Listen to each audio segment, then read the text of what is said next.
मी सौ नीता प्रदीप वर्णेकर, मुख्याध्यापिका नवयुग विद्यालय महाल, गेल्या 34 वर्षापासून या शाळेत कार्यरत आहे आणि 2013 पासून मी मुख्याध्यापिका म्हणून सध्या कार्यरत आहे। आणि ज्या एका विशिष्ट ध्येयाने प्रेरित होऊन कैलासवासी अप्पाजी देव यांनी ही जी शाळा सुरू केली, ती शाळा आता आपली गौरवशाली 85 वर्ष पूर्ण करून शतकाकडे वाटचाल करीत आहे। आणि मग सहज मनात असं आलं की नाही, जे विद्यार्थी या शाळेतून शिकून मोठे झाले, की जे आजही जाणीव ठेवतात की या शाळेच्या शिस्त आणि संस्कार यांच्यामुळेच आम्ही घडलेलो आहोत, मग मलाही कुठेतरी असं वाटलं की नाही, विद्यार्थ्यांनी जर ही जाणीव आपल्यामध्ये ठेवलेली आहे तर कुठेतरी पुन्हा नव्यानं त्यांना जोडून घेतलं पाहिजे। आणि म्हणूनच 2017 9 एप्रिलला आम्ही एक माजी विद्यार्थ्यांचा मेळावा आमच्या शाळेत घेतला। ते पहिलं संमेलन होतं माजी विद्यार्थ्यांचं। आणि म्हणून असं वाटलं की नाही, आता शाळा नव्यानं पुन्हा एकदा नावारूपाला आलेली आहे। छान जी जुनी इमारत होती तिचाही कायापालट होऊन आता नव्यानं पुन्हा नवीन इमारत बांधल्या गेलेली आहे।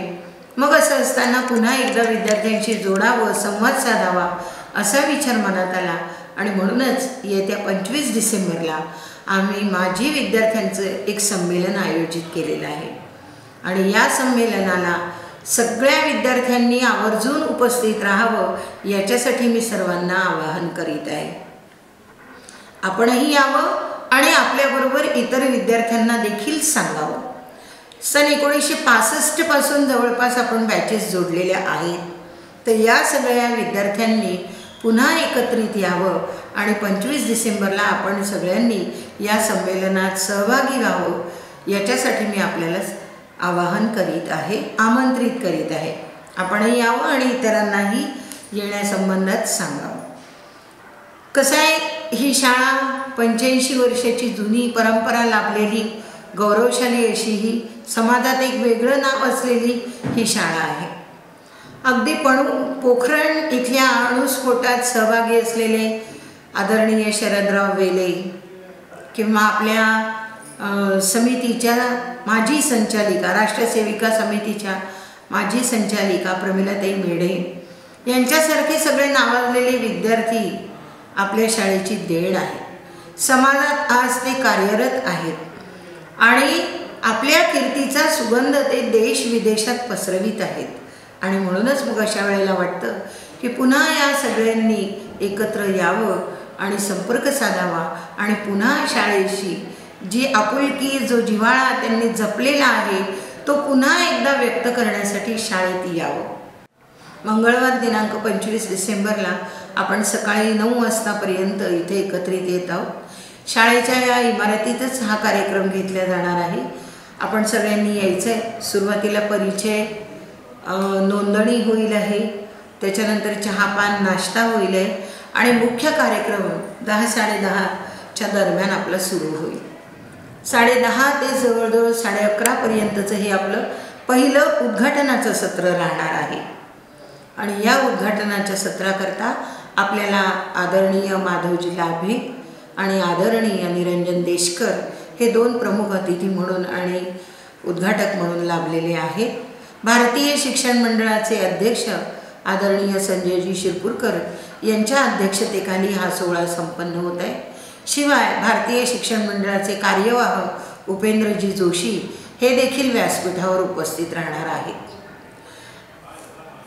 त्याच्यानंतर दुसरं सत्र जे आहे, हे दुसरं सत्र आपलं विद्यार्थ्यांकडे आपण ते सोपवलेलं आहे।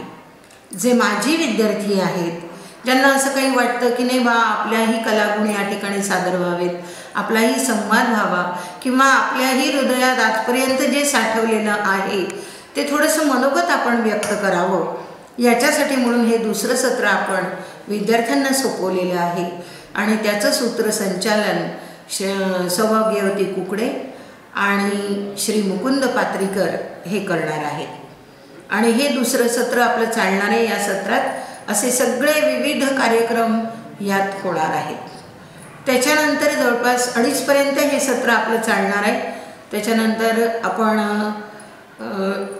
जेवणाचा कार्यक्रम ठेवलेला आहे. अर्थात त्या दिवशी चतुर्थी आहे, मला माहिती आहे, त्याच्यामुळे उपासाचं देखील राहणार आहे आणि जेवणाचं देखील राहणार आहे. तर मला आपल्याला असं सुचवायचं आहे की आपली संख्या जर निश्चित कळली की आपण किती जण उपस्थित राहणार आहेत या सोहळ्याला, ही संख्या जर निश्चित कळली तर मग पुढच्या कार्यक्रमाचं आयोजन अगदी व्यवस्थितपणे करता येईल. अगदी चहा नाश्त्यापासून तर जेवणापर्यंतचं. म्हणून आपण सगळ्यांनी दिनांक 20पर्यंत सर्व विद्यार्थ्यांनी एक निश्चित संख्या कळवावी. आपण फेसबुक, व्हॉट्सअप आणि शिवाय प्रत्यक्ष संपर्क या माध्यमातून आपण सगळ्यांशी संपर्क साधत आहोत. आणि म्हणून आपण जे ग्रुप ॲडमिन असतील त्यांच्याकडे आपली नोंदणी करावी की नाही, आमचे या बॅचचे इतके विद्यार्थी येतील, 10 येतील, 20 येतील, 30 येतील, 40 येतील, याप्रमाणे आपण नक्की आकडा कळवावा, म्हणजे पुढची व्यवस्था करायला शाळेला सोयीचं होईल. धन्यवाद.